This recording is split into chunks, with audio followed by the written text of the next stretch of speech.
খাগড়াছড়ি মাটিরাঙ্গা সীমান্ত পথ দিয়ে নারী ও শিশুসহ ১৩ জনকে পুশিন করেছে ভারতীয় সীমান্তরক্ষী বাহিনী। বৃহস্পতিবার ভোরে সীমান্তের তানাক্কাপাড়ায় কাঁটাতারে বেড়া দিয়ে তাদেরকে বাংলাদেশে ঠেলে দেয় বিএসএফ। বর্তমানে পুশিন হওয়া ব্যক্তিরা স্থানীয় একটি স্কুলে অবস্থান করছেন এবং তারা বর্ডার গার্ড বাংলাদেশের তত্ত্বাবধানে রয়েছে। আটক ১২ জন নড়াইল এবং একজন যশোর জেলার বাসিন্দার বলে প্রাথমিকভাবে জানা গেছে।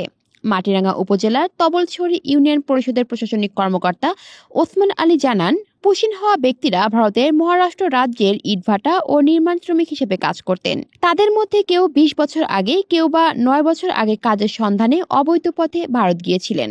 জানা গেছে, এ নিয়ে খাগড়াছড়ি সীমান্ত দিয়ে এখন পর্যন্ত ১৪৫ জন বাংলাদেশিকে পুশিন করেছে বিএসএফ।